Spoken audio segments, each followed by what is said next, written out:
यार, एक बात बताओ, क्या तुमने कभी ऐसा ट्रेड लिया जहां तुम्हें लगा कि यह रिवर्सल होगी, एंट्री ली और फिर प्राइस थोड़ी और नीचे गई और तुम्हारा स्टॉप लॉस हिट हो गया और उसके ठीक बाद मार्केट एग्जैक्टली वहीं से पलटी जहां तुम चाहते थे? यह फ्रस्ट्रेशन असली है और इसकी वजह यह नहीं है कि तुम्हारा एनालिसिस गलत था, बल्कि वजह यह है कि एंट्री का टाइमिंग और मेथड गलत था। आज मैं तुम्हें एक ऐसा सेटअप दिखाने वाला हूं जो 8 साल की रिफाइनमेंट के बाद बना है। इसका नाम है रेक्टेंगल सेटअप। यह एक mechanical repeatable 1 minute scalping strategy है जो रिवर्सल्स को अर्ली कैच करती है, रिस्क मिनिमम रखती है और रिवॉर्ड मैक्सिमम। और सबसे बड़ी बात, यह चार्ट पर क्लियरली दिखती है, कोई कंफ्यूजन नहीं। तो स्क्रीन पर ध्यान दो, क्योंकि आज का यह वीडियो तुम्हारी स्कैल्पिंग हमेशा के लिए बदलने वाला है। देखो, स्कैल्पिंग के बारे में एक बहुत बड़ी गलतफहमी है। लोग सोचते हैं स्कैल्पिंग मतलब चार्ट खोलो, जहां मन करे एंट्री लो और तेजी से प्रॉफिट निकालो। लेकिन यही दृष्टिकोण है जो अकाउंट्स को तेजी से खाली करती है। असली स्कैल्पिंग में भी एक स्ट्रक्चर होता है, एक लॉजिक होता है, और वो लॉजिक यही है, तुम्हें पता होना चाहिए कि प्राइस किस एरिया में है, वहां मार्केट कैसे बिहेव कर रही है और एग्जैक्ट किस मोमेंट में एंट्री लेनी है। रेक्टेंगल सेटअप इन तीनों सवालों का जवाब एक साथ देता है। तो सबसे पहले एक फंडामेंटल बात समझो, हर रेंज इक्वल नहीं होती। मार्केट हर मिनट कुछ ना कुछ रेंज बनाती रहती है, लेकिन हर रेंज ट्रेड करने लायक नहीं होती। जो ट्रेडर्स हर रेंज में घुस जाते हैं वही सबसे ज्यादा लूज करते हैं। हमें सिर्फ वो रेंजेस चाहिए जो हाई प्रोबेबिलिटी हैं, और उन्हें आइडेंटिफाई करने के लिए 4 क्राइटेरिया हैं। पहला क्राइटेरिया, एंकर्ड प्राइस पोजीशन। देखो इस चार्ट पर, यह जो लेवल है, यहां पहले एक सिग्निफिकेंट मूव हुई थी, या यहां प्रीवियस डे का हाई लो है, या यहां एक लिक्विडिटी स्वीप हुई है। इन एरियाज को हम की लेवल्स कहते हैं। एंकर्ड का मतलब है रेंज को किसी मीनिंगफुल लेवल पर टिका होना चाहिए। अगर प्राइस एक रैंडम एरिया में रेंज बना रही है जहां कुछ भी सिग्निफिकेंट नहीं है, वो ट्रेड नहीं करनी। और प्राइस पोजीशन का मतलब है रेंज उस एरिया में होनी चाहिए जहां रिवर्सल का लॉजिकल रीजन हो। अगर हम बुलिश बायस पर हैं तो डिमांड एरिया में रेंज देखेंगे, अगर बेयरिश बायस है तो सप्लाई एरिया में।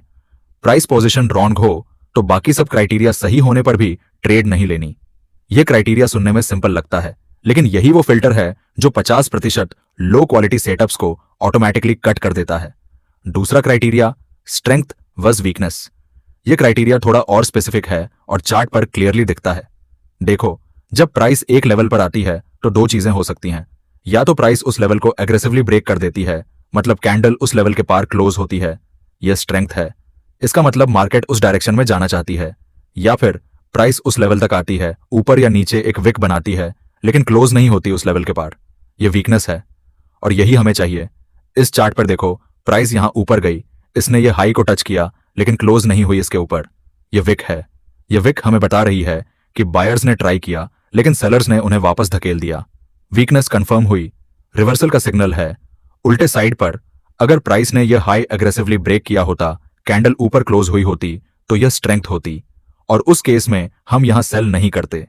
यह स्ट्रेंथ वर्सेस वीकनेस का कॉन्सेप्ट, यही वो फंडामेंटल डिफरेंस है जो प्रोफेशनल स्कैल्पर्स को रिटेल ट्रेडर्स से अलग करता है। तीसरा क्राइटेरिया, फ्रेश रेंज। यह क्राइटेरिया विन रेट में सबसे ज्यादा फर्क डालता है, और यह बहुत सिंपल है। देखो इस चार्ट पर, यह जोन पहले कई बार टेस्ट हो चुका है। प्राइस यहां आई, यहां से गई, फिर यहां आई, फिर गई। इसे हम कहते हैं एग्जॉस्टेड जोन। यहां से रिवर्सल प्रोबेबिलिटी कम है, क्योंकि स्मार्ट मनी ऑलरेडी इस जोन का यूज कर चुकी है। और यह जोन देखो, प्राइस पहली बार इस एरिया पर आई है, पहले कभी टेस्ट नहीं हुआ, यह है फ्रेश रेंज। यहां रिवर्सल की प्रोबेबिलिटी सिग्निफिकेंटली हायर है। क्यों? क्योंकि जब कोई जोन पहली बार टेस्ट होता है तो वहां प्लेस्ड ऑर्डर्स अभी भी एक्टिव हैं, इंस्टीट्यूशंस की पोजीशंस अभी भी वहां हैं। जितना ज्यादा जोन टेस्ट होता है, उतने ऑर्डर्स फिल होते जाते हैं और जोन वीक होता जाता है। तो रूल सिंपल है, फ्रेश रेंज को हमेशा प्रिफर करो। एग्जॉस्टेड जोन्स पर सेटअप्स की प्रोबेबिलिटी कम होती है। चौथा क्राइटेरिया, इम्बैलेंस। यह क्राइटेरिया ऑप्शनल है, लेकिन जब यह प्रेजेंट होता है तो सेटअप की प्रोबेबिलिटी और बढ़ जाती है। इम्बैलेंस मतलब है फेयर वैल्यू गैप, यानी वो एरिया जहां प्राइस इतनी तेज गई कि मार्केट को प्रॉपर्ली फिल होने का चांस नहीं मिला। यह एक मैग्नेटिक एरिया होता है, प्राइस यहां वापस आने की टेंडेंसी रखती है। देखो इस चार्ट पर, यहां एक एग्रेसिव मूव हुई, और इस मूव के बीच में यह गैप है, यह फेयर वैल्यू गैप है।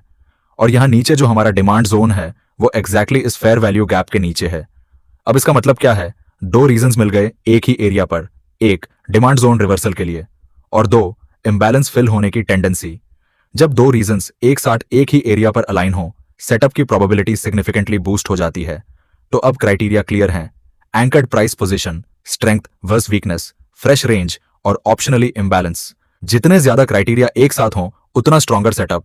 अब आते हैं असली एग्जीक्यूशन पर, यानी ट्रेड एक्चुअली कैसे लेनी है, कहां एंट्री होगी, कहां स्टॉप लॉस होगा और कहां से निकलना है। पहले 15 मिनट चार्ट पर जाओ और ओवरऑल स्ट्रक्चर देखो, बुलिश है या बेयरिश, ये डिसाइड हो जाए। उसके बाद उस स्ट्रक्चर में एक स्पेसिफिक पॉइंट आइडेंटिफाई करना है। अगर हम बेयरिश सेटअप देख रहे हैं तो ऊपर एक स्विंग हाई ढूंढो जो किसी की लेवल पर है, और अगर वहां इंबैलेंस भी है, परफेक्ट। देखो इस चार्ट पर, यह रहा एक स्विंग हाई जो एक सप्लाई जोन पर है, और देखो इस हाई के बनने से पहले यहां एक फेयर वैल्यू गैप है, दोनों एक साथ हैं, यह हमारा मार्क्ड पॉइंट है। अब यहां ध्यान देने वाली बात यह है कि इस हाई को और उसके साथ वाले इंबैलेंस को क्लियरली नोट कर लो, यही हमारा रेफरेंस पॉइंट बनेगा अगले स्टेप में। अब प्राइस का वेट करो, हमें देखना है कि प्राइस इस हाई को टेस्ट करती है या नहीं, और जब प्राइस यहां आए तो हमें एक स्पेसिफिक चीज चाहिए, वीकनेस। देखो इस चार्ट पर, प्राइस यहां आई, इसने इस हाई को टच किया, ऊपर एक विक बनाई, लेकिन कैंडल इस हाई के ऊपर क्लोज नहीं हुई। यह है वीकनेस का कॉन्फर्मेशन। बायर्स ने पुश किया, सेलर्स ने रिजेक्ट किया। यह मोमेंट बहुत इंपॉर्टेंट है। यहां बहुत से ट्रेडर्स एंट्री ले लेते हैं, लेकिन हम अभी नहीं लेंगे क्योंकि एक विक दिखना काफी नहीं है, हमें और प्रिसाइज होना है। इसीलिए स्टेप 3 है, यह सबसे इंटरेस्टिंग स्टेप है, और यही इस स्ट्रैटेजी को रेक्टेंगल सेटअप का नाम देता है।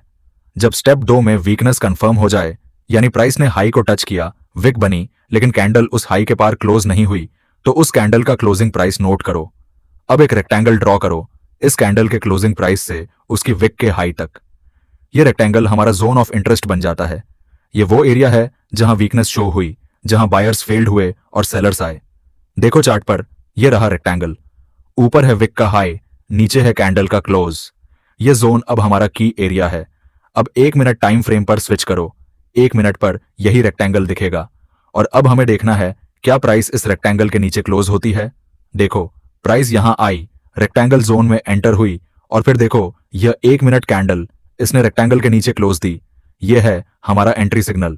यही वो मोमेंट है जब ट्रेड लेनी है।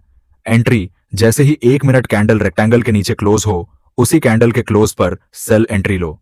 स्टॉप लॉस, रेक्टेंगल के हाई के थोड़ा ऊपर, वो विक जो फेल्ड हुई थी उसके ऊपर। यह स्टॉप लॉस टाइट है क्योंकि एंट्री प्रिसाइज है, और टाइट स्टॉप लॉस का मतलब है better risk to reward. Target के लिए पहला टारगेट वो एरिया होता है जहां अगला सपोर्ट या डिमांड जोन है। यह आमतौर पर बहुत क्विकली हिट होता है स्कैल्पिंग में। दूसरा टारगेट अगर ट्रेड रूम दे तो सेशन का लो या प्रीवियस डे का लो। और जब पहला टारगेट हिट हो जाए, पोजीशन का 50 से 60% क्लोज कर दो और बाकी को ब्रेक इवन पर स्टॉप लॉस शिफ्ट कर दो। इससे ट्रेड रिस्क फ्री हो जाती है। देखो इस चार्ट पर, यह है निफ्टी का चार्ट। यहां नीचे एक जोन है जो प्रीवियस डे का लो एरिया है। Anchored price position check. अब यहां देखो, प्राइस ने इस जोन पर आकर एक विक बनाई, कैंडल यहां क्लोज नहीं हुई, वीकनेस चेक। यह जोन पहले टेस्ट नहीं हुआ था, फ्रेश रेंज चेक।